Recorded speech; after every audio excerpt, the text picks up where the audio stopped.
নমস্কার বন্ধুরা, প্রাণকথা চ্যানেলের পক্ষ থেকে আমি সুদীপ্ত আর তোমাদেরকে জানাই আমার চ্যানেলের পক্ষ থেকে হার্দিক অভিনন্দন। সো বন্ধুরা, আজকের আমরা আছি দক্ষিণ চব্বিশ পরগনার রায়দিঘি বাজারে। তো বন্ধুরা, এখান থেকে মিষ্টি এবং কিছু উপহার, পোশাক এবং আরও কিছু কেনাকাটি করে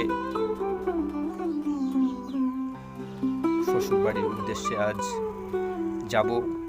তো বন্ধুরা, ভিডিওটা খুব ইন্টারেস্টিং হতে চলেছে, সো স্কিপ না করে শুরু থেকে শেষ পর্যন্ত সবাইকে দেখার অনুরোধ করছি।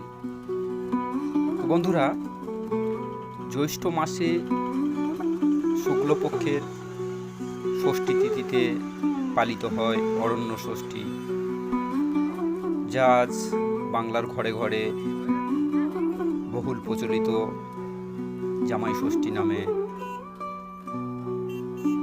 পালিত হয়ে আসে প্রত্যেক বছর। তো এই দিন শাশুড়িরা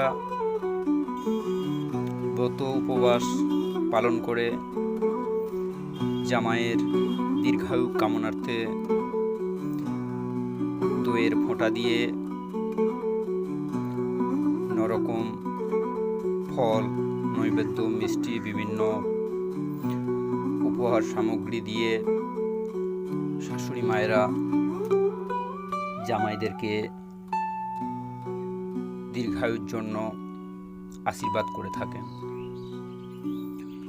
তো এই যে জামাই ষষ্ঠী, যা একটা সময় অরণ্য ষষ্ঠী হিসাবে পালিত হয়ে আসতো, যা পরে পরে সনাতন হিন্দুদের মধ্যে জামাই ষষ্ঠীতে কনভার্ট হয়ে আসে।